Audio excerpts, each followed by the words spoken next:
Nice. You have a pretty cool job. It's not a bad job. It's not a bad job. There's a lot worse things I could be doing, that's for sure. You know, I really want a job, you know, in an office in a city with, you know, no windows and fluorescent lights and a boss that looks over my shoulder every 5 minutes. You know, being out in the bush out here, it's pretty stressful. It's that. Well, that's the dream. We can all hope for one day, can't we? Yeah, that's it. That's it. Well, even where you are now, I can hear the birds in the background chirping. It's that you're very nature orientated. What everything you do. Pretty much. Well, that's my area of expertise is wildlife and the Australian bush and the outback. So yeah, that's what I like. You know, I don't like being in the cities very much. You know, have to do it every now and then, but yeah, I prefer to be out in the bush. Yep. So there's that and winding up Americans by the sounds of everything I hear from you anyway. It's not just Americans, it's tourists in general. I take the piss out of pommies as well. Yeah. But the difference is, there's a difference. Kiwis, pommies and Canadians and Irish and Scottish, you can all take it and you can give it back. Americans don't understand the sarcasm and they take it to heart. You know, so you can have some good banter with anyone from the UK, anyone from New Zealand and Canada, you know, same thing. But Americans, they just don't understand the sarcasm. So it's good fun. Yeah, ask any Aussie. That's it. We'll tell you. Well, well, you sell it so well, though. I remember, from watching some of your first videos, I thought they were just very informative. And it took me a while, being from the UK and having a feeling that I understand sarcasm quite well, to then get to the end of the video and think, he's just had me on the whole time. He's just fucked with me. There's a trick to it. You just got to say it with a straight face and chuck a few big words in every now and then. You know, make you sound educated. But as long as you say it with a straight face, people will lap it up, you know, which is good fun, you know. It's good fun. And that's the Australian way too, you know. Australians love having a good piss take, as we call it. You know, we like pissing in your pocket, telling you stupid stories, and normally harmless stories. You know, things like drop bears and hoop snakes and kangaroo foxes, that sort of stuff, you know, which are a bit of a laugh to us. All Australians, we all go along with it. As soon as we hear another Australian telling a drop bear story, we go straight along with it. We back the Aussies up. It's like a bit of a sport, a bit of a pastime for us. It's good fun. The Scottish do it as well. Ganging up on the tourists. Yeah, Scottish do it with like haggis and, you know, the Irish do it with leprechauns and, you know, you English, not so much, but... Depends where from. I think I'm from the north of England and we're very much more akin to the kind of Scottish and Irish cultures. Southern England tends to be a little bit more American in that way, yeah, I'd say. Stiff upper lip. Yeah, yeah. Well, all my relatives come stiff from... upper lip, stiff arsehole. Yeah, all my relatives come from Berwick-upon-Tweed. I'm actually first generation Australian. So my parents came down here in 1972. So my parents are English, well, they're English-Scottish.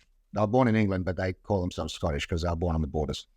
So, yeah, believe it or not, I'm about the most Australian bloke you'll ever meet. And I'm actually, my parents are English. If word got out that you're actually a pommy, then there'd be uproar. I think a lot of people know it. Yeah, there's quite a few people give me a bit of stick about that, you know, especially the Indigenous in Australia. They're going, hey, go back to the motherland. I'm like, oh, piss off. I got it all the time when I first arrived in Australia anyway, and you're very quick to catch on it, where it's as soon as you kind of realise it's all a joke and it's all a humour and it's like, oh, you weren't just misunderstanding everything about it. Then we all just join in as well. And it's perfect how that kind of rolls off the tongue. And it's how long can you keep this going on for and still believe the story yourself? Yep. And Australians love it. The thing about it is, in Australia, if we're making fun of you or we're giving you your crap, it means we like you. You know, if we're not giving you shit, we don't care about you. But we love to give the English shit. But also in the English, there's a very good relationship between the UK and Australia, we're part of the Commonwealth, but also with the cricket, you know, and the Ashes and the sporting rivalry between the UK and Australia. There's a big rivalry there. And we love it in Australia when we give you guys a bit of stick, but we love it even more when you give it back. We're like, right, game on. Yeah. Okay. Yeah, let's go. Yeah, and we don't take it seriously. You know, if you get offended, well, it's like, here we go. He's soft, you know. It's not even worth your time, is it? That's it. It's like, oh, well, beat him. Yeah. We love it when we get it back too. So how did this translate from doing it just on the tours and in person, because I worked beforehand, not doing tours, but I worked with children, and it was very similar thing. It's like, what can you sell them when they're asking questions, which they just probably completely believe, really bewildered, until they go and ask somebody else and realize how they've been fooled. So we used to have examples with a kid would ask me on a trip. He'd say, "What are those big windmills for there? Or the big wind turbines?" And I'd turn around as straight face as possible and say, "Well, it's for, well, you've heard how they're good for the environment, but what they're actually doing, so that the massive fans which are cooling down the environment so we don't overheat to combat climate change." Things like that, just back and forth. And it's taking it from one person to another, and as a friendly joke and whatnot is one thing, but then seeing how that translates for yourself, especially online. And now you've got a whole world of people who don't tend to be, well, some can appear to be not too fond of your sense of humor. Some people don't like, the fact that I'm just taking the piss, and then some people just take life too seriously. You know, they don't just want to have a look at the funny side of life. But it just started off. I started off online doing TikToks for a company I was working with. I was working for a luxury resort as a tours manager and wildlife expert for one of the luxury resorts out here, and they asked me to put up an online TikTok, just doing some online stuff, and I did some serious stuff.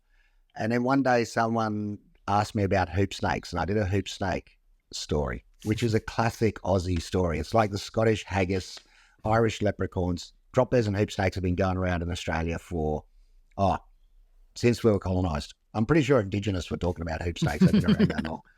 And that video just went viral, and a mate said to me, he goes, "Oh, Croc, you tell some really good stories. You need to make up your own account." So I did, and I started doing stories about drop bears, and just classic Aussie folk stories. But then I get asked on tour, I get asked some really stupid questions all the time. And they're normally from Americans, and I'll just go with those. I did exactly the same thing as you're talking about with the fans. I got asked by Americans what the big fans were, the windmills out in the bush, which are bore pumps. You know, we all know they're bores, they're pumping water up from underground. But I said, "Oh, mate, they're cattle coolers. You know, out here in Australia, it gets hot during summer, you know. Once it gets above 30 degrees, the farmer comes out and he turns the fan on. The fan creates a breeze, and the cows come and stand underneath it and keep cool. So they're cattle coolers." And he was like, "Oh my God, it must be above 30 degrees today. You know, look, they've turned the fans on." I'm like, "Yeah, it's 32 degrees today." And I was like, "You bloody Wally," you know. So it's just stupid questions that I get from tourists. It's amazing, you know. So I just go with that. That's where I get a lot of my inspiration from. Yeah. Honestly, it brings joy to a lot of people. I mean, I'd not heard, I hadn't heard the drop bears one until a recent post of yours, and I've definitely not heard the hoop snakes one. Really? No one got you with hoop snakes or drop bears while you're in Australia? No. Didn't try to get you to put I spent a lot of Vegemite time in behind your Sydney. ears? No, I spent a lot of time in Sydney, and it's not as not as much so over there. It's a lot more woke in Sydney, where they think it's politically incorrect to make fun of people, whereas out in the bush in Australia, we think it's a sport to make fun of people. There's a big difference between the outback and the city. Big difference, you know. Yeah. Country folks still like to take the piss, and we don't do political correctness. You know? I mean, it's stupid to say it now, but it's almost like a lost art. And that, as you say, it's a sport out in the outback, but it's something that, especially in the UK, me growing up in a northern family, you have that environment where everyone takes a piss out of each other, everyone has a laugh at each other. And if you can, as you say, if you don't take that on the chin, if you don't go along with the joke, that will almost outcast you anyway. You get crucified. Yeah. So, yeah. But also, like my generation as well, being Gen X, we grew up with this sort of stuff. You know, it's been in the last 10, 15, 20 years where it's not politically correct anymore to do this sort of thing. But if you go back to the TV shows that I had when I was a kid, you know, I grew up with guys like Paul Hogan and a few guys like John Cleese and Monty Python and Benny Hill and those sort of guys, which, I mean, you put Benny Hill on TV nowadays, it would get cancelled straight away. But back then, it was like the most popular TV show, and that was just taking the piss and having a laugh. People nowadays are a bit too sensitive, I think. And a lot of people are too worried to say a little bit controversial jokes as well, because they think they're going to get cancelled. So, yeah, it's so stupid, though, how people, even if they were like that, people who are, say, part of that generation who were more popular and on TV or whatever it was, now backtracking on what they're doing. And I think it shows I think it sends the wrong message, if anything, though. I mean, the message I hear is that you shouldn't be outspoken, you shouldn't say what you think, and you shouldn't try and lighten the mood, which spirals in such a terrible direction. Yeah, exactly. It makes everyone just a clone and no personalities, you know. There's no people that stand out, you know. You might want to make everyone just a cookie cutter of each other. So that's the great thing about, one of the things I love about social media is there's so many different personalities on here, you know. I'm just one of them. You know? So, yeah. Yeah. Bring back the There's art so of many taking different buttons you can press. Yeah, please bring it back. Even me now, because in person with all my friends before starting a podcast, I'd be as outspoken as I'd usually want to be. Sometimes it'd backfire, sometimes it wouldn't.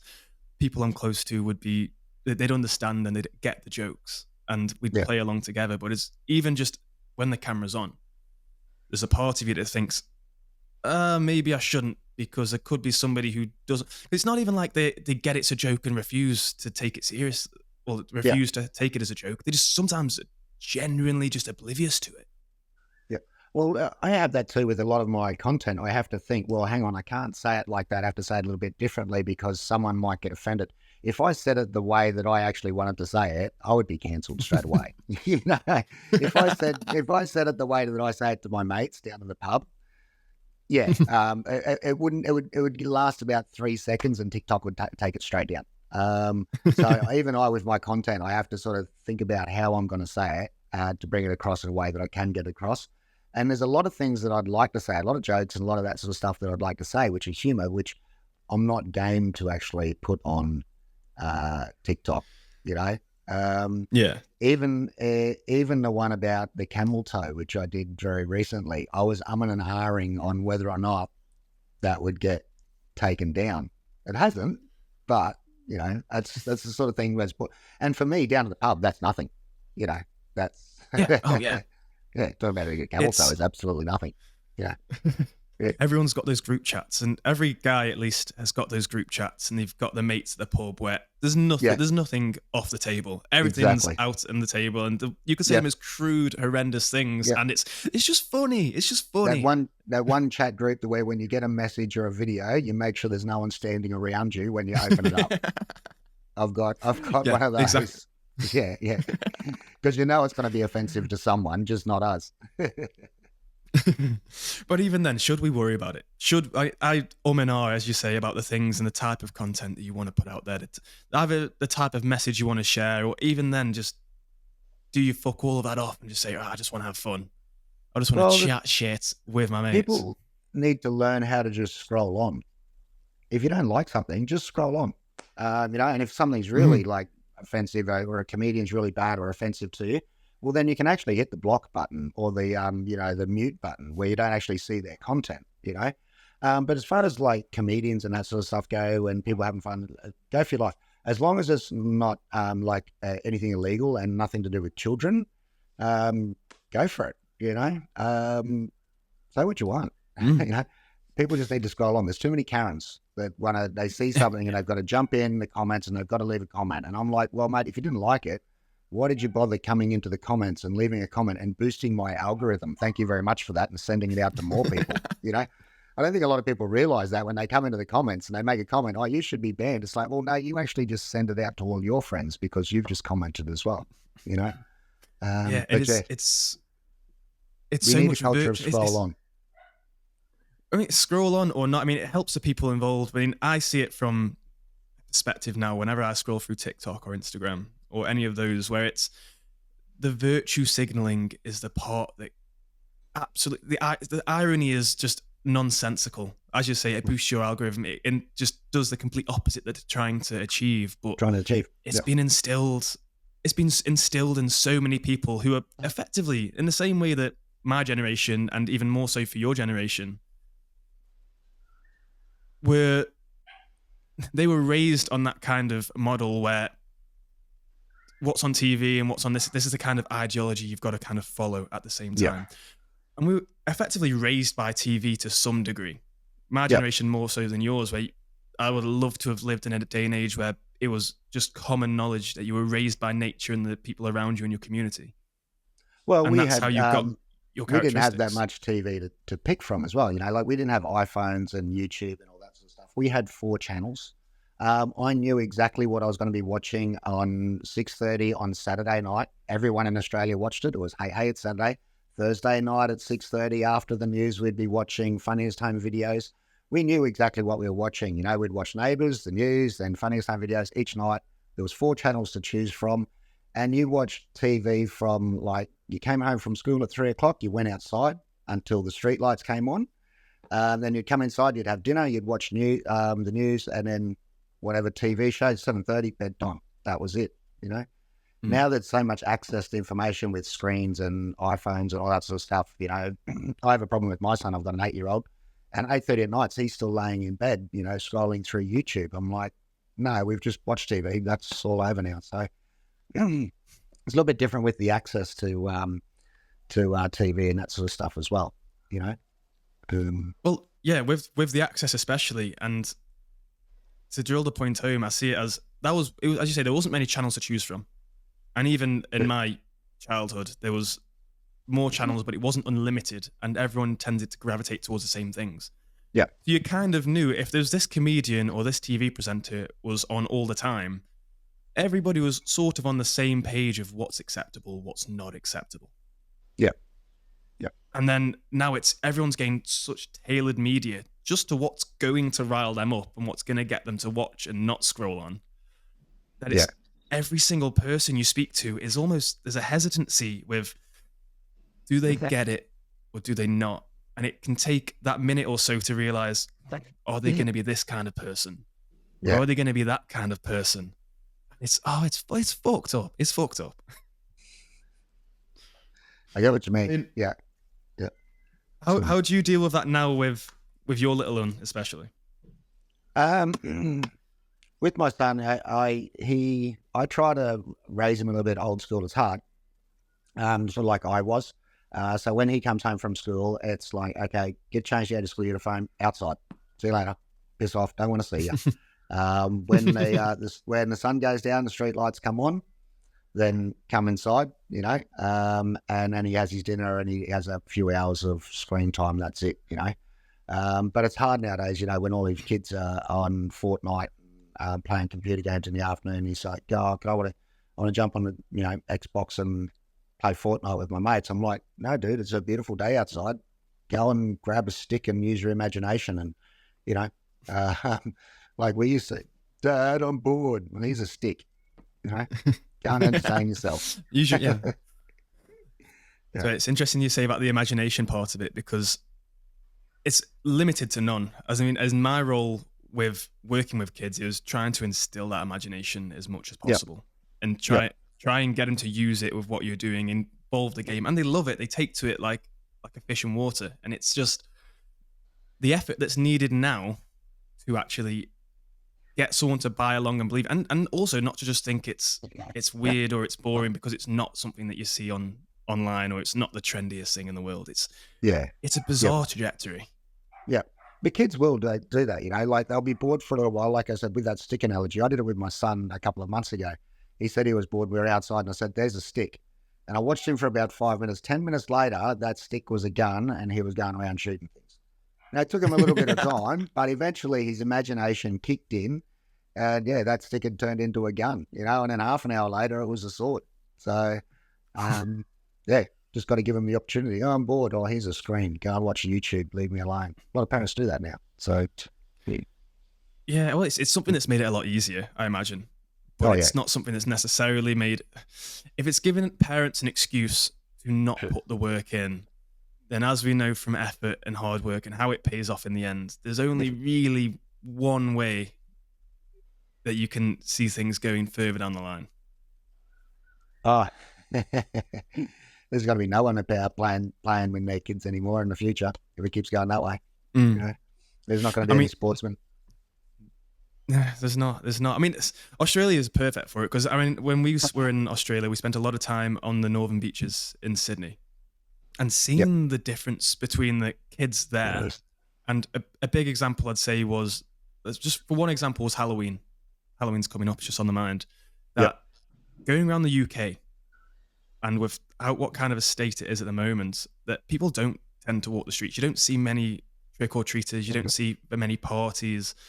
Well, we were in Australia. The whole streets are lined. People are outside. People are doing things. Come Christmas time, people are hanging out in the parks. They're having barbecues together.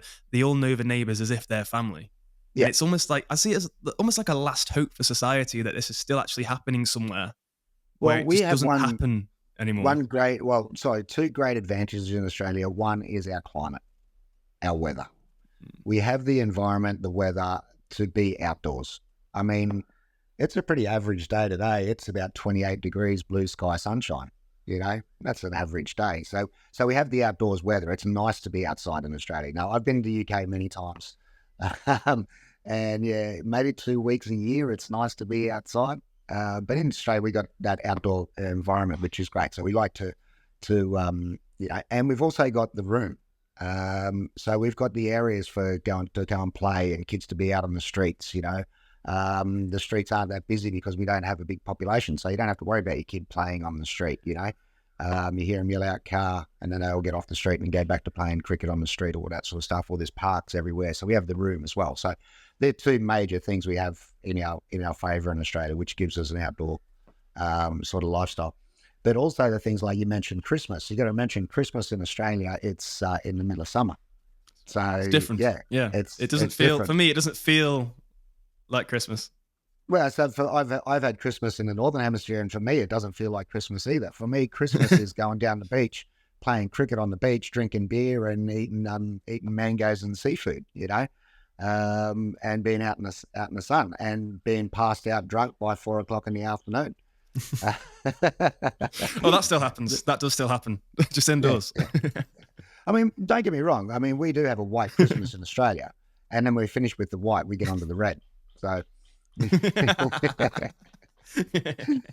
it's a different sort of thing, Christmas is about being outside and going to the beach or swimming and playing cricket, and, that sort of stuff. The Boxing Day test is one of the biggest days in Australia. Recovering from Christmas, watching the Boxing Day test start up. So yeah, and so we have a big sporting environment too in Australia. We're very proud of our sports. Very sporting. We hate losing. I mean, just look at the last Olympics. We came fourth out of the total medal tally, and we're only 29 million people. So it's incredible. Yeah. It's the athletic. I mean, having that environment around, as you say, in the climate, it does put it in place all the conditions needed for athletics to just thrive. And I'd never watched AFL or anything like that before coming to Australia, and we went to go watch the Swans a couple of times when we were there, and it's just fucking. Everyone loves it. It's phenomenal. And it's my eyesight's not good enough to see across the whole pitch. So half the time you're just sitting there chatting shit and drinking. It's massive to the field. And two, just realizing how fucking how physically fit everybody is on the pitch. Oh, it's insane. Those AFL players would have to be some of the fittest guys in the world, those ones. And the most talented as far as I'm concerned, with like ball handling skills and all-round general skills, because they have to pass, they have to kick, they have to run, they have to mark, catch. They're pretty good athletes. But I mean, that comes from, once again, the Australian environment. Kids have got a lot of room outside to play and run around and kick a football, and that's where AFL came from. Kids running around in a big oval, kicking the football back and forward, and just trying to mug the guy who's got the ball. That's where AFL pretty much came from, And like I said, we've got the room in Australia. I mean, an AFL pitch is absolutely massive. The MCG, it's a cricket pitch. It's a cricket ridiculous. Pitch. It's a cricket pitch, pretty much. Yeah. So, it's a big field. What was your sport of choice then, growing up? For me, I'm a Queenslander, so it's rugby league. So we're rugby league and cricket. I grew up playing cricket. I played cricket from under 11s till under 18s. So summer was cricket, and then winter was rugby league, which is pretty much every Australian kid. In Australia, we do play soccer, but we play soccer until you're old enough. Until you're old enough that your parents give you permission to play rugby league. It's not like you're at, if you're at high school, it's like, oh, you're in the soccer team. It's like, okay, we'll bring the short bus around so you can lick the windows because you're obviously not talented enough to play rugby league. Yeah, Yeah. I mean that's probably what drives that competitive edge though as well. I mean, I did a bit of football, soccer coaching whilst I'm there, and I watch cricket, don't play cricket. Watch rugby, don't play rugby. Only really play soccer, football, as it should be called. But it's no matter what sport you're doing, no matter if it's in a park or whether it's on a street or whether it's under the floodlights. No, you fucking hate losing. You cannot stand it. You don't like losing. Not one bit. Especially to either Kiwis or the fucking English. Oh, I go for two teams in sport. I go for Australia and anybody playing against the English. That's the only time I go for New Zealand is if they're playing against the English. That's the world. That seems like it's the world though. At most points, it's just like we got to the. And it wouldn't mean much to yourself, but we got to the final of the European Soccer Championships, football championships. Yeah. Everybody in the world wants England to lose because, and I don't blame them because we're the fucking worst winners in the world. Not that we win much, but if we do, you freaking hear about it.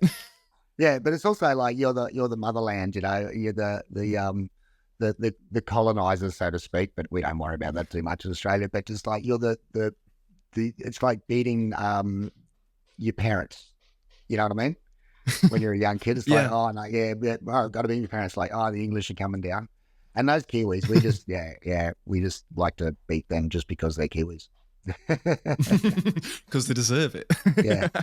But but when the cricket comes around, I mean, we have a great relationship and great rivalry, you know, with like the Indians and the Kiwis and the South Africans. But when it comes to the Ashes is the biggest sporting event in the country, pretty much. Other than the AFL Grand Final and the State of Origin, the Rugby League. When the Ashes come around every 4 years, we get really serious, really passionate, you know. And but the great thing shows is, when too, was. I was gonna say, when was the last time we won? So, it was, I think 2 series ago, England won. Yeah. Wasn't that long ago you won? Yeah. So I think last time we were packing England. So yeah. Yeah, I mean, it's as I say, when it's one of those when the whole nation can get behind it as well and come together for it, because it's not as big as it used to be in the UK, in England. I only recently started getting into the cricket because as I got a bit older and I started, probably my ADHD probably started winding down a little bit and I could actually sit down and watch the cricket. I was like, oh, it's actually pretty interesting. It's actually there's tactics to this. It's a long-term strategical battle and it's between the battle. I was like, oh, whoa, I didn't see all this behind it. A cricket game is too, it doesn't just last for like 80 minutes, you know. 80 minutes, you can drink like a 6-pack, you know. A cricket game goes for 5 days. There's 5 days of sitting there, serious drinking time. You know, you can actually put in some serious time to your drinking then too. You know, same with just a 1-day test, a 1-day game. That's 8 hours. You can whack off a whole carton in that time. But you know, you can put the hours in. A football match, you get 2 or 3 beers and game's over. Yeah, we had it. So I went to watch us play against New Zealand actually in the test last year. No, 2 years ago. Yeah, no, last year maybe. Yeah, last year we had a test in England against New Zealand, and we went to watch it on the day. We just got absolutely battered. But we still had a great time. We're still drinking. It's still amazing in Nottingham. Yep. And then it was the same test. I don't know if you recall from. I don't even know if you watch it. If it's New Zealand versus England. But it's when we had the big comeback afterwards the following days, and just it's a spectacle unlike any other. And the way my mate described it to me when he was indoctrinating me into cricket was, football's a battle. Well, it's not really. Football's a war of words. Rugby's a battle. But cricket's a war. Yeah. Whereas there is we'll get him next time. Yeah. It's like next time you come over that ditch, you're in trouble. The last time I went down to the cricket for the Ashes, it was funny because my mate and I, we got really drunk the night before and we flew down to Brisbane, and it was the first test of the Ashes, and we were hungover as hell. And we walked in and I didn't realise it, but we sat down. We were sitting right behind the Barmy Army. And I don't know if you know what the Barmy Army is, but it's a group of like 200 fanatical English supporters. Me and my mate sat down, we went, oh, fuck. And I was like, nah, I'm just sitting there. I couldn't be bothered moving. It was the best day ever. It was hilarious. Some of the chants that they were coming up with, and they weren't just pasting the Australian players. They were pasting their own players. If one of their own players fucked up, they would just slam him. It was hilarious. I thought it was great. If it's one thing that we do well, it's get at ourselves more than anyone else.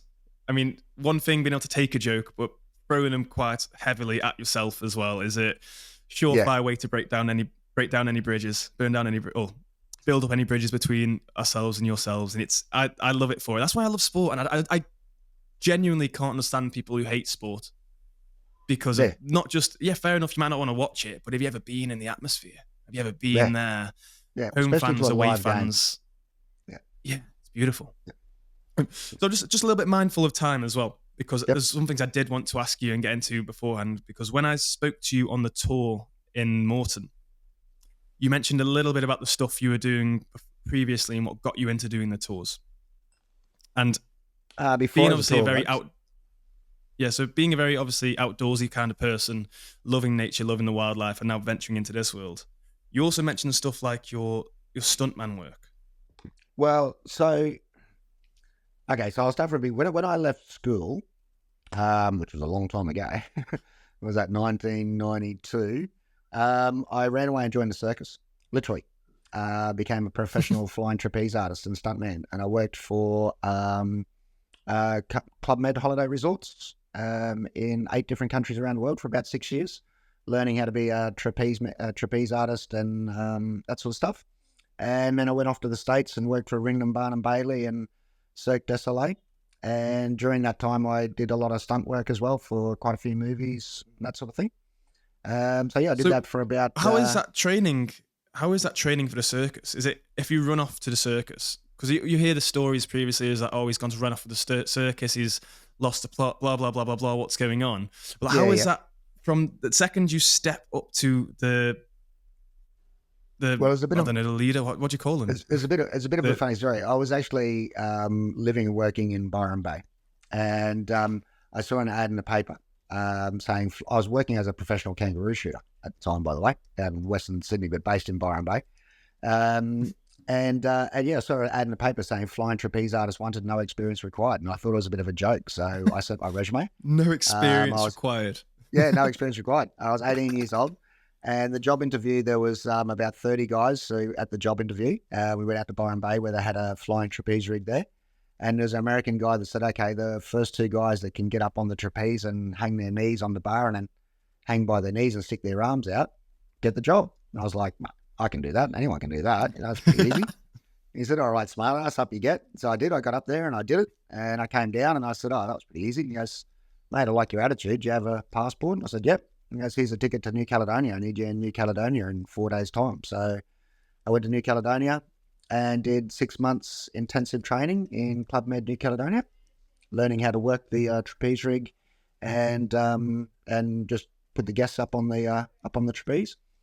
And then I went to Bali, then off to Japan. So with Club Med, you do 6 months in different countries. And so I did 6 years with Club Med, just learning how to do the trapeze and practicing, and I loved it. It was a great adrenaline bust, so I used to practice all the time. So I became pretty good, pretty proficient. And then, went off to the States and worked with Ringland Barnum Bailey and Cirque du Soleil. And then I was in Singapore in, 2002. And I had a really bad fall. I fell 12 meters and landed on concrete. So I was very lucky to survive. Broke 36 bones in 106 places. So I came back to Australia. Couldn't do flying trapeze anymore, so I got a job at Hartley's Creek Crocodile Farm, doing Japanese translating for the Japanese tourists, and I'm doing the crocodile shows, so I thought that looks like good fun. So I got a job at the Crocodile Farm working as a crocodile handler, and then went from there. So was this, you say you landed on concrete, is there not just a massive, underneath the trapeze, is there not the big nets? Yeah, a net. And that's a really good girl. Yeah, she saved my life many times, Annette. And her brother, Matt. Matt's pretty good too. But I missed the net. I actually went sideways. So you're 10 meters above the net. The net's only about 2 meters wide. But at 10 meters, if you fall straight down, you're going to land it. But if you go slightly sideways, you're going to miss the net. So, I totally missed the net by a couple of meters. I went sideways. So, was this in the middle of a show? Middle of the show. Yep, in front of about 3,000 people. Yep. Oh my And that's with the gosh. old story of Send in the Clowns. You ever heard the old song Send in the Clowns? That's Yeah, yeah, literally what it's yeah. about, is the clowns are there to distract the audience, because back in the old days, circus used to be, well, it still is, but extremely dangerous, and they used to lose performers all the time. So the clowns were there to distract the audience while they scraped the performer up and got them backstage. So it's literally sending the clowns to distract the audience. Yeah. Oh my god. So at this point, is it complete shock? No noise, no sounds whatsoever. Is it like the agony Oh, screaming? Is it? I don't know. I was out cold, Uh, but I so saw in the how video. did you No, land then? there was screaming and yelling, and then the ring announcer comes in and says, "Okay, folks, everything's okay." And then circus guys come in. They put screens up. You can't see. The clowns take over, and they start a little performance, and take everyone's, literally put me on a stretcher, scrape me up back, continue with the show. So Oh, because the show must go on show completely. must go on.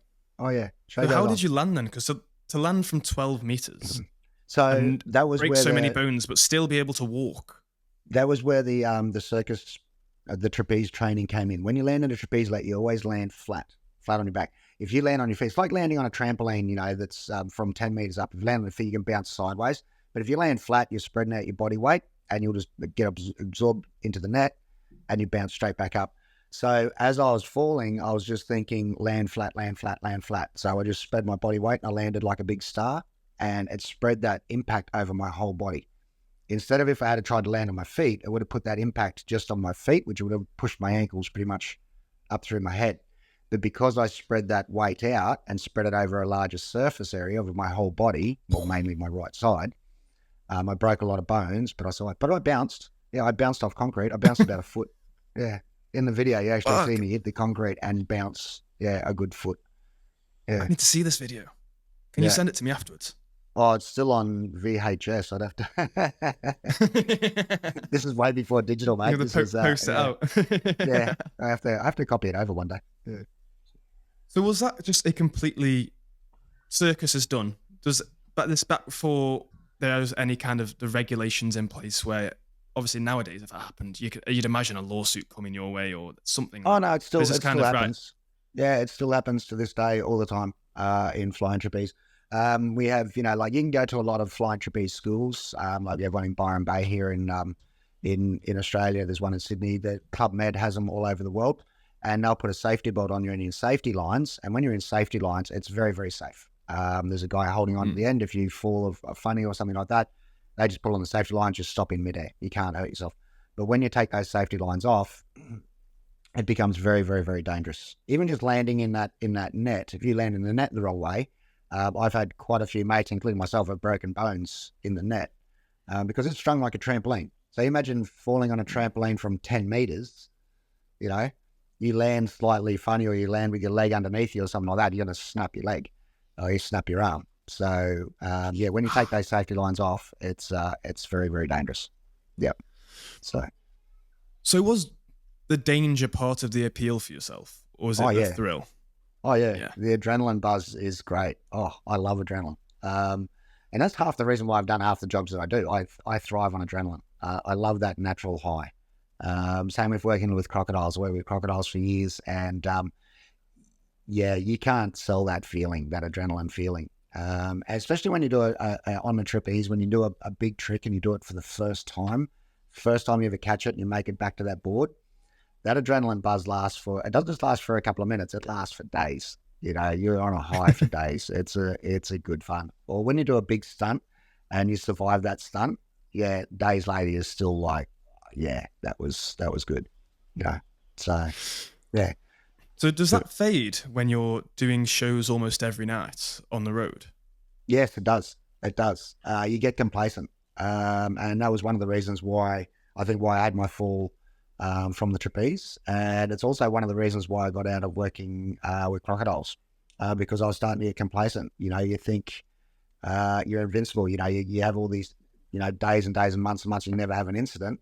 And then you do have an incident especially with crocodiles, if you have an incident, it's going to be a serious incident. And I had towards the end of my crocodile career, a couple of very, very close calls where it was all because I was being complacent.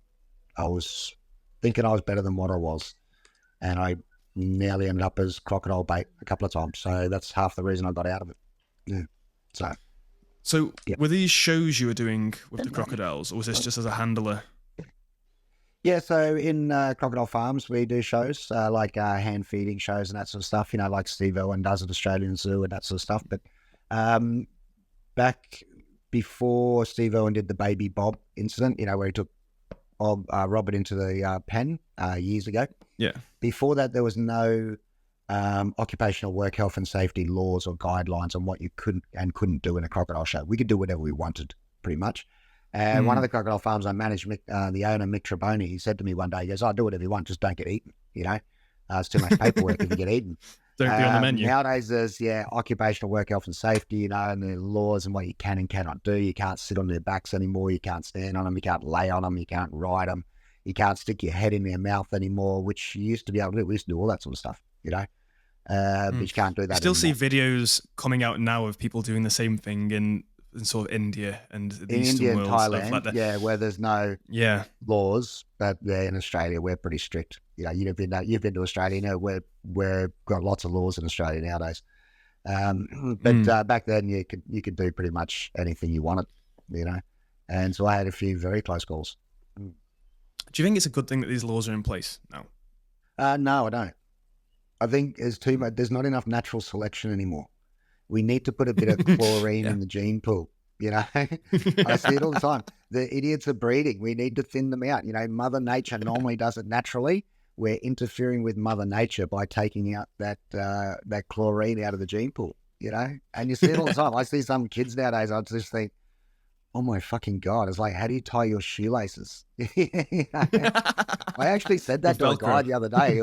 He was about 25 years old. He was out on tour and he said some stupid things, but I actually said to him, I was like, mate, I'm amazed you're not wearing Velcro shoes. And he goes, why? And I said, I'm pretty sure you don't know how to tie your shoelaces. So I think bringing in a lot of these laws, we need to take warning labels off a lot of things, you know? A lot of things don't need warning labels. It's kind of self-explanatory. And they've got them. Yeah. But just we need to let nature take its course. Okay. If it was up to the government, they would tattoo "Do Not Pet" onto the side of crocodiles. Pretty much. Yeah. Yeah. I've had people saying, oh, there's no sign here. It's like, well, if we have to put a sign everywhere where there's crocodiles, I said, there's not enough material in the world to make that many signs. You know, it's like, we don't want to litter, you know, put a sign every 10 meters along every river in Australia and make the whole place look like all signs everywhere, warning people not to swim. We just go, don't be an idiot. Don't go swimming. You know, use your common sense. Yeah. But every time there is a crocodile attack, 95% of the time it's human error. Humans are doing the wrong thing. 60% of the crocodile attacks that I've had something to do with, alcohol has something to do with it.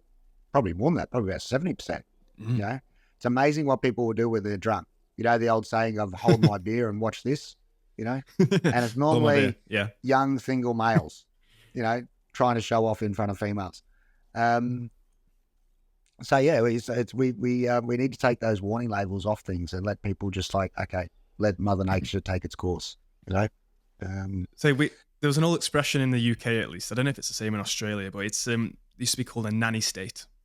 Yeah, yeah. Is it the same thing? Yeah. So it was. We have the same thing. As you already say, it's just when there's authoritative figures above, are basically saying, right, this is dangerous. We've already tested the water, so you don't have to. It's like, well, yeah, but that's not a life that humans have ever lived before. We've never lived in a world where there has been no life-threatening danger around the corner. Yes, we can prevent a lot of these things, but I really feel like we only need to prevent the things that you can't see coming. Like, for the most part, you know when there's something nearby in the waters, which, well, you should do. Or at least know that there could be. Yeah. And it takes a lot of that thrill. And then you get people who push the boundaries more and more instead of pushing the boundaries physically or instead of risking themselves in nature in the wild. Yeah. They're trying to push them socially instead. Well, putting, you know, warning labels on a toaster saying do not use in the shower. You know, it's like, no, let them use it in the shower. Let them, if they feel like they can and they feel peckish, let them go right ahead. Go for your life. Yeah. Do what you want. I remember one of the funniest ones I saw was, do you know all the chemicals you get? They always say what to do if you get them in your eye. And it says, what should you do if you get this chemical in your eye or if you get it on your Yep. skin and it's an irritant, blah, blah, blah, blah, blah. No word of a lie. There was like a little test tube kind of thing of water. Just do water droplets. Yeah. And it said on the label right there in plain English or Australian, if you get this into your eye, please rinse out thoroughly with water. Water. If you get this water in your eye, rinse it out thoroughly with water. With water. Yeah. It's bizarre. Yeah, it's amazing. I actually saw a thing the other day. It was like just going on how gullible people are. They actually sell diet water nowadays. Seriously, and people are actually buying it. Diet water. No, you're having me on here. People who buy that, they're the sort of ones that we want to put a bit of chlorine in their gene pool. If you're falling for diet water, yeah, maybe we need to do a bit of natural It's selection. amazing what people fall for. It's amazing what they fall for. I find it, so as a person, I look at what you do and see it's incredible, the kind of stories that you have, and even hearing more about them now, and that thrill, I feel like at a certain level, so a certain degree, everybody has that kind of, well, every young guy at least, and sometimes they keep it, sometimes they don't, has that desire to do something a little bit risky. Oh yeah. Yep. Just a little bit. And then it spirals and it escalates. And it's, as that goes on, does that kind of fade from your position of living a life and going for jobs which you have that? Does that fade, or do you still actively seek out those kind of... No, it does fade when you get older. When you get older, it's like, I couldn't be fucked anymore. I'd rather drink and watch idiots do it for me. Also, it changed a lot with me, and I can actually name the day that it changed for me. Well, that was on the 16th of February 2016. It changed for me. Reason being, that was the day my son was born. So that was when it changed for me. And so then I went like, okay, well, I can injure myself. Back then I was like, I don't care, who cares? Now I have responsibilities, so it's like, okay, I've got to sort of take a bit of responsibility nowadays. So that was a big thing for me. But as I've got older as well, as I got older, I don't feel I have to show off as much anymore. When I was a trapeze artist and stuntman and that sort of stuff, it was all about showing off to girls, pretty much. So I don't need to do that anymore. So yeah, I don't. Look at this man in lycra swinging and doing backflips. Yeah. Although to say that, I still get up on the trapeze every now and then. I go down to Byron Bay occasionally and still get up on the trapeze and have a bit of a swing around, but that's just for a bit of fun. It's funny because I'm 50 in 3 months' time. You saw that? Yep, 50 in 3 months' time. Yeah. And I can still outrun most 25-year-olds. I'll still do things like 25. Oh, I'm not doing that. It's like, look out. Yeah, I'll still do it. I mean, you saw me out on Morton doing the sand tobogganing and everything. So. That was our introduction. I was just about to mention it, and those sand dunes on Morton Island, just each to their own. And if somebody wants to eat McDonald's 5 times a day, by all means, let them. It's their life. But I'm looking at people I'm 25, and I'm looking at people who are around my age or younger who are 3 or 4 times the size and are struggling to do this thing that is an experience that people want to do. They've come to this part of the world for these experiences, and they can't do them because they've put themselves in a position where they are struggling. And it's like, why the what's now? Not to mention it 50. Yeah, we're out at the desert, and one of the guys actually said to me, he was an old lady, he goes, oh, I don't think I can do this. I'm too old for this. And I said, how old are you? And he goes, 45. And I'm like, mate, I'm 4 years older than you. Go on, let's go. And he goes, oh no, I'm too old. I said, I go and walk out there. I'm like, okay, you wait here. And I was like, but I'm 4 years older than you, mate. 45 is not old. It's not. 85, it shouldn't be. Fair enough. But 45 is not old. That's not old. No. I mean, you'd hope even at your position and at my position now, you'd hope at 80, you'd want, by living the lifestyle you're living now, you'd have the energy, and you'd obviously, barring any act of God or whatever that can prevent anything or any serious injuries. Yeah, you'd hope that you'd be in a position to be able to do that kind of stuff at that age. I mean, isn't that the goal? Yeah. To keep going. Yep. Just keep yourself active. And that's what I do. I just keep active all the time. I don't go to the gym or anything like that, but I have a pretty active lifestyle. I work pretty hard, but just the thing is just keep active, and keep living life. But I feel sorry for people that are 45, 50 years old and they're thinking they're old. I don't think I'm old. I might have a 50-year-old body, but in my brain, I still think I'm 25. If that, if 25. Yeah, if that. Mental capacity of an 18-year-old. The only thing is now too, like the difference is at 50, if I go out on a big night, I get drunk, the hangover lasts for 2 or 3 days now. I can't recover as quick anymore. That sucks. Yeah. Oh, get back on it. Get back on it. Yeah.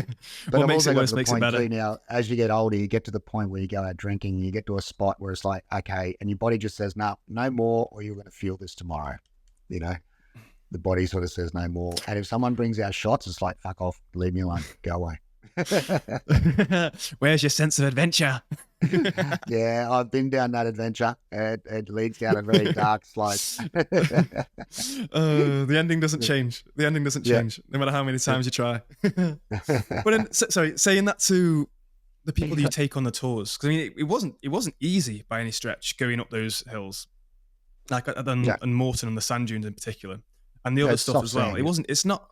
It's not easy, but at the same time, you've got to be, especially looking at your attitude towards these things and your comical side of it and just a very realistic approach to it. It's got to be some things you just want to say to some people. It's like, fucking come on, mate. Oh, I do. I don't hold back. I don't hold back, man.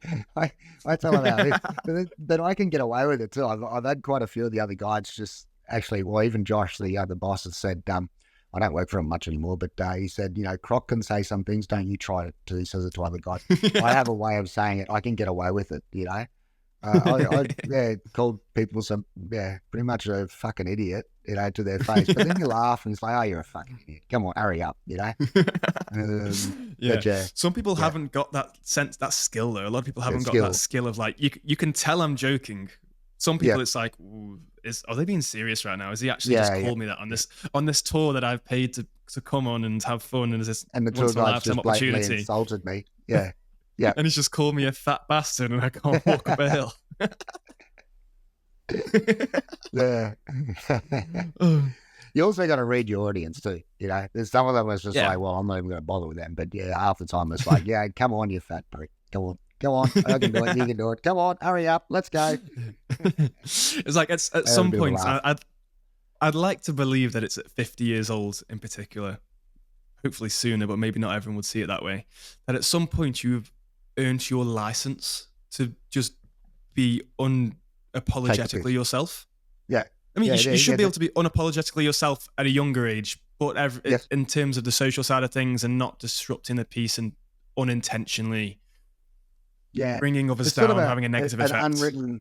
An unwritten thing in Australia, once you retire, you've free reign to say whatever you want, because old people, they can say whatever they want. They go, oh, let him alone, he's old, he's okay, he's just an old bloke, leave him alone, he's retired, and they can literally, and you see some old blokes just saying, like, you go down to Bowls Club and some of the things they say down there, it's like, holy shit, and everyone's like, oh, no, he's old, don't worry about him, So let him enjoy his time he's got left. Retirement age gives you a free reign and say, okay, I've been around 65 years. I don't care anymore. Yeah. Gotta say what I want. It's that truly, I don't give a fuck anymore. I can't wait to get to it. I mean, a lot of people have that fear of getting old. And it's like, oh, all these negative things. Like, it doesn't have to be that way. And your attitude towards it's incredible. It's like, you're as old as how you feel. And it's like, I don't look at you as if you were old or anything. Like, you're living a lifestyle and doing a job which you love and adore. You're speaking and reaching out, motivating a lot of people to actually, not in terms of doing anything in particular, but just to lighten up a little bit. It's like, it's like, take it easy, enjoy life. Have a bit of a laugh every now and then. Look at the funny side. Look at the light side of life. Enjoy life. Life's not that bad. Yeah. And also with that age too, I don't look at age as a number. I look at it as a level. I'm just at a higher level in the game of life than you guys. So you got to be catching up with it. Yeah. But then, seeing with some of the stuff that you do come out with, have you ever had anybody that's really taken it seriously and have really not approved of what you've come out with? I've had one guy recently, you might have seen him on TikTok, the guy with the Indian headdress. He's made several, I think he's made 12 videos about me now. All quite slamming, really actually quite freaky and quite scary. He's got some serious issues, that guy. Most of the stuff, my sort of stuff, content, most people take it lighthearted, and they see it as the joke. Every now and then I'll get a comment calling me a dickhead or a wanker, or I'll get someone that goes off a little bit. Most of the time I just delete them. But it's not common. Probably, 90% of my comments are all positive and funny. But every now and then I get an idiot. Yeah. And every now and then I get a real idiot. And that's when I do I think I've done 3 name and shame videos now, where it's like, right, you've crossed the line. So like, Indian headdress guy, Sam, she was a good one. But Sam came back and she actually contacted me and apologized and said sorry for what she said. So I was like, okay, fair enough. But, yeah, as in, a lot of people do get caught in that heat of the moment stuff. But then the guy in the Indian headdress, I think I looked at it from maybe a different perspective than you have. It's not that what he was saying was serious, but the mannerisms and the tone of voice were like, this is a guy that does not understand the convention, what's going on here. Yeah. And it's like that's the kind of guy which could be a real life issue. Yeah. Gone the wrong way. Yeah. I do get the sense that he's also just doing it for his own popularity. Well, he is. So that's one thing. He was getting like 1 or 2 likes on his videos, and that's it, But it's funny because once I did that video, everyone was saying the same thing. He's been smoking too much on the clear didgeridoo. But it's funny. I know from the Cat and Croc army, as we're calling it now, I know where he lives, his mum's phone number, his phone number. I've been given his police criminal history report. I know pretty much everything about him. His sister's contacted me. His sister's actually quite famous. She's a very famous chef in Australia. And pretty much all of Mackay said, yeah, we all know who this guy is. He's the local druggie, crackpot loony. Yeah. But the correct measures have been taken then for your own safety and else. I'm not too worried about it, Yeah. Most of my content, I don't get much of that hate stuff. I don't get. Actually, I do get a little bit of. I mentioned Donald Trump in one of my videos recently, and I was talking about Australian animals and how Australia's not really that dangerous with wildlife. If you just leave it alone, in Australia, just leave it alone, you're fine. We don't have animals which will come and get you. And I actually said we don't have things like grizzly bears, black bears, mountain lions, cougars, crazy guys with guns, Donald Trump. That's all I said. I've got a lot of Americans in the comments on that video abusing me for being an anti-Trump supporter and getting all political in my posts. And, they used to follow me, but once I got political, they're not following me anymore. I'm like, all I did was mention a guy's name in a comedic, lighthearted way. But the Trump supporters, they're another breed of people as well. It's a religion. I mean, both sides of the religion. It's very entertaining viewing from the outside, but it's as it comes to your front door for a very offhand, joking, very clearly, overly joking comment. Yeah. It's a bizarre feeling to have. Yeah. It's a bizarre feeling to have. Yeah. But I get a lot of redneck Americans, threatening, even some of them actually say, well, if you're going to think about that like Trump, we're just going to come over and take over Australia. I'm like, good luck with that. We took away your free. You don't have any freedoms. We got guns. We can. It's like, I read the comments in that one and I was just gobsmacked. Yeah. My reply to that is like, so if you've got guns, that gives you freedom. And so if your government does something wrong, does that give you the right to go and shoot your government? Good luck with that. It's like, just because you've got a gun doesn't mean you can stop your government doing what they want to do, But for some reason, they've got this theory, I've got a gun, so my government can't overpress me. I'm like, so what happens if the government makes a decision that you don't like? Are you allowed to shoot them? That whole freedom thing. It's a very touchy subject with a lot of people, but I don't quite understand how it comes back to other nations other than the US that you don't have freedom because of the laws isn't specifically worded that you have freedom. We don't have a constitution with a Second Amendment. It's like To what as well? To what degree does everyone actually exercise their freedom anyway? It's like you exercise your freedom to as much as you feel like you want to, and it's a case of do you need a gun for that? Do you need a gun for that? Do you need to? Well, that's always the answer, bizarre. because when they ever say, "Oh, we have freedoms," I always ask, "So what freedoms do you have that we don't have?" And they always come back, "Oh, we can have guns." It's like, well, sorry, we can have guns in Australia too. No, you can't. It's like, I've got guns. We just took the guns away from the idiots. That's the difference. You know, we have guns in Australia. I mean, we have gun ownership. 3.5 million people in Australia own guns out of 29 million people, some of the highest gun ownership in the world. We just give people a psychological test before we allow them to have a gun. Whereas in America, they just go, "Oh, here's a gun. Oh, thank you."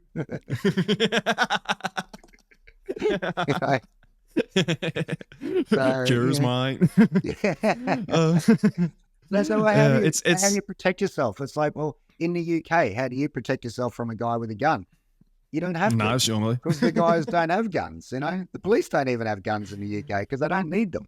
You know, it's we always get the one in the UK that it's the freedom of speech one, and it was like the argument usually goes along the lines of, "Oh, if you say what you truly wanted to say in the UK, then you can go to prison for it." I was like, well, one, you can do it's very unlikely to happen. Yeah. And two, you have to say something you're making treasonous. it. I was like, and two, you just implicated yourself as a person who really wants to say these kind of things that would get you imprisonated. Like, maybe it's a good thing. Same thing in the United States. You say something against the government, which is terrorist related, you will go to prison as well in the United States if you say the wrong thing. Oh, that's God, you just disappear. You don't need to go to prison. You disappear. CIA if you had a voice, that's it. you'd go for an eternal scuba diving trip in a lake somewhere. Yeah. That's it. You know, that's just like what happened with Julian Assange when he brought out WikiLeaks. You know, he had to hide in an Ecuadorian embassy for 20 odd years because the Americans wanted to extradite him back to the States, and everyone was going, "You go back to the States, we're never going to see you again. You're going to disappear." It's I can't remember the number now, but there is a statistic for the ungodly amount of people who have quote unquote drowned in the waters at the White House. Accidentally. Not even hiding anything. Not even trying to do it off your own garden. Not even to go, don't shit where you eat. No. They just drowned. How many people have over? Yeah. How many people do you hire that can't swim? It's a bizarre one. It's love it or hate it. America's here to stay. Maybe, I don't know, but it's pure entertainment for anyone else. Yeah, we'll see. Well, we get a good view from the sidelines at least. Anyway, that's it. I was looking at this in terms of, because I'm at the stage for myself where I'm traveling around a lot. I'm seeing different places. We're in Bali at the moment and did Australia in the van and all that stuff. And it's like, well, I know this isn't going to last forever, and I don't particularly want it to last forever, but where would be the spot where I'd kind of enjoy staying, where I'd like to kind of move on to the next stages eventually, whenever that happens. No rush, no delays, whatever. And I look at Australia as one of those which is very often overlooked, and a lot of us pommies are getting to grips of it and thinking, hang on, they've got a really good deal here. Yeah, there's a lot of things that don't make it very financially intelligent or smart move. But Australia it's a very good expensive deal. We have there's pros and cons with every country. I mean, we have a great lifestyle in Australia. Probably one of the best lifestyles in the world. Australia, outdoor lifestyle. 100%. I think New Zealand would be the only one that could sort of, come up with it, or Jamaica. But we have a great lifestyle in Australia. But there's a couple of downfalls. One, we're the second highest taxed country in the world. Norway is the highest, we're the second highest tax. And it's not just income tax. Income tax, we're pretty much similar to a lot of other first world countries, but there's a lot of hidden taxes in Australia. Like you buy a beer, there's 56% tax on that beer. You buy a bottle of rum, there's 86% tax on that bottle of rum, cigarettes, that sort of stuff. You buy a luxury car, any luxury item, everything you buy, there's automatically 10% other than food. Food is the only thing that doesn't have a hidden tax on it in Australia. So when you take all those taxes into account, we're actually quite expensive. Yeah. Cost of living in Australia, we're the second highest country in the world for cost of living. We are a very expensive country. Yeah. But on the other hand, we are the highest paid country in the world. So we've just taken over Norway as the highest paid. So there's we might cost us a lot, but we get paid a lot, so. I would argue that it's worth it. However, I feel like you've got to have your ducks in a row before kind of partaking on that adventure, where from where I am, I looked at the northern beaches in particular. I love the lifestyle. It's the same along a lot of the East Coast. Too. Yeah. Well, I mean, anywhere along the East Coast is along the same kind of vein. So I looked at it as like, this is an amazing place, and it's almost the perfect place, but the wrong time. Yeah. And because we were going around, we had the van, so we didn't have to pay the kind of extortionate accommodation prices that we had everywhere else. Yeah. Yeah. And then because where I see it with the UK, with how much we get paid versus how much we get taxed, and the GDP and all sorts with what we've got going on, it's a very similar level to Australia in terms of how far our money actually goes and what we can do with it and all sorts. Yeah. However, it's just divvied up differently. So as you say, for the food, so much cheaper. So much cheaper. I was having pretty much steaks every day from one of the local shops. I was like, this is fucking amazing. That's because the produce every day. We don't have to import it. It's produced in Australia, Whereas in England, you're eating steaks that have travelled from Australia. Well, even just British fed, British bred cows, should I say? Sorry. Yep. There's still the price of just a meal is stupid price in the UK. Yep. But then the accommodations are a little bit cheaper. So it swings and roundabouts. It kind of works out the same. Yep. But what you're getting, which isn't countable, which isn't tangible, is phenomenal. The lifestyle, everybody's a lot more relaxed. Everybody's more chilled out. Everyone can handle a joke. Nobody's too political. Well, for the most part, nobody's too politically aggro. You've got all these amazing beaches everywhere. You've got all these incredible things. If you can get a house, you're absolutely laughing. If you can get a house, good luck with that. Yeah, that's the issue. But it's there. I mean, I've bumped into a load of Brits who have tried to come over, and are currently in a long-winded battle to try and get their visas and try and get everything sorted so that they can stay, because they've come over.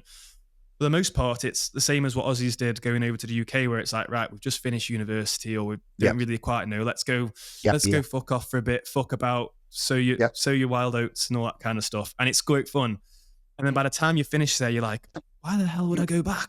Because we spend in the UK most of our time indoors. We're indoors, rushing from one building to the next building, to the next pub, to the next shop, and that back home, because it's always cold and miserable. But yet you're outside. People are up early in the mornings going for a run. They'll watch the sunrise. The traditions of like on your birthday, you and your mates will just go over and jump in the sea. Yeah. And then come back. And it's like this, the stuff you can't count and the stuff you don't know unless you've lived there is just, to me, something you cannot compare to anything else that I've seen so far in the world, especially in a Western world as well. And it got me thinking that there's surely only so long that can go from now, especially with social media and all these posts of amazing places, and Australia actively trying to get other people, Western Brits and Americans, into the country. Well, there's only so long that this can go on before it kind of does just take off, because you've got so much land to grow on the coast, especially before you. There's two parts to that. We can't really grow much more as in population in Australia. Reason being, we don't have the water. Water is the essence of life. 80% of Australia is desert, as considered inhospitable. That's why 85% of Australians live on the East Coast within 100 or 200 kilometres of the ocean, because that's where all the water is. So we estimate that Australia maximum population that we could possibly handle, maximum, would be 35 million. We're at 29 million. 29 million now, so 35 million would be maximum population we could actually handle in Australia. Even though Australia's a massive place, you got to remember 80% of it inhospitable. You can't live there. There's not the water. But with the travellers, especially the young market, it's actually become, we used to be called backpackers, now we call them adventure travellers. It's actually taken over as the biggest market in Australia now, and we're aiming towards that. We actually have set up, especially along the East Coast, there's a designated backpacker trail starting in Sydney. There's so many tours, so many hire cars and that sort of stuff, working your way up to Byron Bay, Brisbane, Fraser Island. They all do Fraser Island, Early Beach, up to Cairns, Cape Tribulation, and then fly out of there. It's pretty much if they're going to stay around a bit longer, well, then they maybe go up to the Darwin or go and do farm stay working things. But during COVID, one of our biggest problems during COVID was the fact that we didn't have all the backpackers in Australia. It cost us billions of dollars because we didn't have the workers. The working holiday visa in Australia, which for young people coming from overseas, if you're under 30, you can get a working holiday visa. You come out here, you work in a place for 3 months. We rely on them, especially for things like fruit picking. When COVID hit, all of our fruit was just falling onto the trees and just rotting on the ground because we didn't have the people, the manpower and the workforce to pick the fruit. And we've integrated that workforce market with the backpacker traveller market, and we've worked it together. So you come to Australia, you can arrive in Sydney, you can hook up with an agency. They will organise a job for you out in the bush and organise for you to work your way up the coast, work your way up, all the way up you go. Work for 3 months in a rural area, you get an extra year on your visa. So we're actually aiming towards that market and trying to draw that market into Australia, try to make it easy for backpackers to travel in Australia. Also, the fact that if you're a young person, you've just finished university, you've got parents who are paying for you to go out here a lot of the time. Parents want to know you're coming to a pretty safe place. Australia is a pretty safe place. Everywhere has its very safe, but overly safe. In world standards, we're pretty safe. So parents can send their kids down and go, okay, Johnny's going down to Australia for a year to work. They're pretty happy with that. Whereas if Johnny said, okay, I'm going to South America to work in Ecuador or Colombia for a year, I think mum would say, nah, I don't think we're going to agree with that. So we're sort of a good place for that sort of market, and we're trying to aim towards it, Yeah. Well, that is still my market. I've did the same working holiday visa. They have changed the rules now to make it even more accessible. Yeah, I think you can go, you get the 3-year visa now. Yep, up to 3 years. And you don't have to do your initial 3 months in the first year anymore if you're English either. If you're English, Yep. So you haven't got to do your 3 months in a required industry anymore. You only have to. So if you can stay 2 years straight off the bat. Yep. And then if you want a third year, you've got to do 6 months. So you can do 3 months first year, 3 the other one. Yep. But it's 6 months to get your third year. And then there's every opportunity if you wanted to stay and do also. But they've opened it up a lot as well. Especially, I knew a bunch of people who came over during the wildfires a few years ago. And that was one of the first times they opened it up, where it's not just fruit picking, it's anything that's going to help. Yeah. So now we have a thing where for working holiday visas, there's an age limit. So like people my age, you're not eligible for a working holiday visa, but then you can still come out to Australia if you have a skill that we need. So if you're anything in like the medical profession, you're a doctor, a nurse, anything like that, it goes on a point system. If you're a nurse, automatically 100 points. So you're automatically qualified for permanent residence. Come here, stay as long as you want. Well, in 5 years, once you've been here 5 years, we'll even give you citizenship. If you're a teacher, anything that we need in Australia, a skill that we need, you can come in. If you're a lawyer, that's worth 0. We've got too many lawyers in Australia. So if you've got a skill that we need, you can come in. Or if you want to retire into Australia, because a lot of people want to retire to paradise, don't blame them. You have to have enough money in the bank to prove to the government that you're not going to be a burden on our country. So, and that is, we consider that $100,000 a year for the rest of your life from 65 and we estimate you're going to live to 87. So if you come out here at 65, 87, you've got to have $2.2 million in the bank to show to the government that I can support myself. If something happens, the Australian government's not going to have to support me. And then you can come down. Yeah. But otherwise, like I said, we're pretty much nearly full in Australia. We can't support much more than what we've got because we don't have the water. At the moment, it's not a bad time. We're going through a wet cycle, a La Nina cycle. So 5 years of wet cycles. We go through 5 years, 6 years of wet cycles. Then we go through 4 or 5 years of dry cycles. So we're going through a wet cycle at the moment. So there's water everywhere. But if you go back, back to 2019, we're at the end of a really, really bad drought. We were struggling for water. That was when all the really bad bushfires were on. It's a totally different story when we're at the end of a drought. I mean, in Brisbane here, they were down to 7% water capacity. They were getting water rations by 1 bucket per person per day. So they've virtually run out of water for people to drink in Brisbane. So that's the limiting factor. That's why we make it so hard to come to Australia to live here as permanent resident or citizenship. You got to have something. You got to have something that's going to benefit our country. Yeah. Well, I'm just going quickly a note on the working side of things. Because I know, well, I'm a personal trainer by trade, and that was something that the year before I came was on the list of things that were eligible for that kind of work. Yeah. And I got here and they took it off. So that kind of, it messes a bunch of things up. I don't quite understand a lot of the logic when they talk about the mining industry with it being in there, considering a lot of the mines are not Australian owned. But you'll find a lot of the businesses in Australia aren't Australian owned. Like even like Coles and Woolworths aren't Australian owned. Bunnings not Australian owned. You know, very few things are Australian owned. 95% of the beer in Australia is foreign owned. So then the business being owned by someone is a different story. But if you're working in Australia, you've got to pay tax. But in the mining industry, there's a lot of skills that they need in the mining industry as far as geologists and engineers and all that sort of stuff. Anyone with a trade, really, you can get a job in the mining industry. Yeah. Well, is there also, so just that was just the one thing beforehand, because then you went on to talk about the water. Is there not, with the new technology around now, is there a possibility to build any sort of dam? There is. During the rainy, or during the wetter seasons. What did you call it? Sorry, what cycle was it? Wet seasons. We've had quite a few. There's a lot of opportunities. The problem is politicians. Politicians don't think in advance, far into the future anymore. They only think till their next election. And in Australia, it's a 4-year term. So they only think 4 years in advance. How am I going to get re-elected? Whereas 40, 50 years ago, politicians used to think major infrastructure. So back then we did major infrastructures like the Franklin Dam project, all that sort of stuff. There was a politician, he's actually brought it up a few times. He's from North Queensland, Bob Katter. The wet season up in far North Queensland, they get so much rain during that wet season. We're talking 1.5 to 2 meters of rain a year in that 4 months. It floods every year. We have a gas pipeline which runs from Sydney all the way to Papua New Guinea. Gas pipeline, it's already there.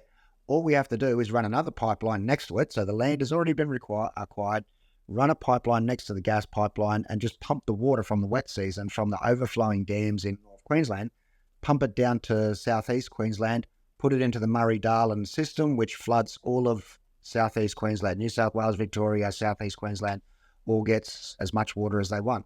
Politicians won't want to do it because the thing is, it goes through 3 states. The 3 states argue who's going to pay for it. Instead of the 3 states saying, hey, how about we pay 1/3, 1/3, 1/3, or 1/4, 1/4, and the federal government put in 1/4, the politicians all argue about, they all agree it's a brilliant idea and it's totally feasible, but no one wants to pay for it, you know?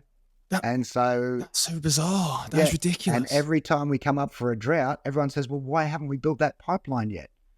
And Bob Katter, the politicians, does, because you guys keep arguing about who's going to pay for it, you know? Just build it. So politicians don't have the infrastructure or the foresight anymore. It's politicians create a problem, you know? It's such a shame considering how much more infrastructure could be built and how much more business and economy could churn through if it was there. We did it in the Kimberley in the 1980s. They built the Ord River Dam. The Ord River Dam is 80 times the size of Sydney Harbour. It's one of the biggest dams in the world. And they used that to flood the Kununurra wetlands and turned what was arid desert out in there into some of the most profitable farmlands in the country now. They grow just about everything up there. And that was from building a dam. That was back in the 1980s. Wow. And it actually wasn't even Australian foresight. It was actually a Chinese business that came in and bought the area and built the dam and flooded, and they did it themselves, pretty much.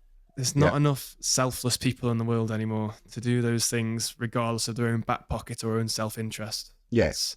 Yeah. And annoyingly, there's always going to be people who've already got a hell of a lot of money who want to prevent these things happening because it'll abolish their income stream. Yep, exactly. They might have invested interest in something else. You know, they might not want to put in solar panels or green energy because they happen to own shares in petrol or a petrol company or something like that. And that's the way politics works all around the world. It's jobs for Yeah, it's a mates and shame. looking after your friends. So It's shit. It's yeah, shit at times. It's yeah, shit. But I can't. I'm sorry. I'm mindful of your time as well. yep. With the time that we have, I don't want to end it on a more gloomy note. So I will put you on the spot a little bit, All and right. just tell the people something good about Australia, something good, a reason to go, a reason to visit. Something good about Australia. Your favorite thing My about favorite Australia.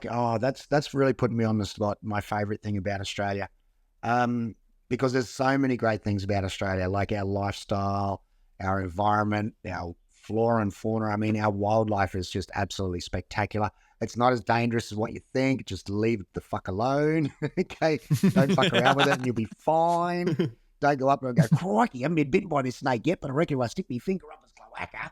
Yeah, don't do that. Just leave it the fuck alone, and you'll be fine. But the thing I like most about Australia is the fact that we're such a multicultural country and we embrace everything. Australia is a very multicultural country. Come to Australia, bring all the stuff you want, bring all your good culture, bring all your best food and all that sort of stuff.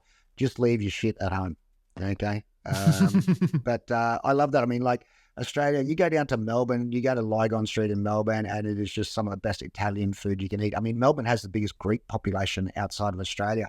Just down the road from me here is a huge Vietnamese population and some of the best Asian food you can get in the world in Sunnybank Hills.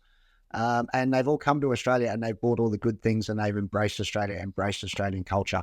That's the thing I love about Australia. A lot of people say that I'm quintessential Aussie. I'm what people from overseas think an Australian's supposed to be because they see Steve-O and they see Crocodile Dundee. That's what they think an Australian's not supposed to be. But there's no quintessential Aussie. An Aussie can be anyone from any background. Aussie's not a nationality. It's a way of life. It's an attitude. And that's what I love about Australia.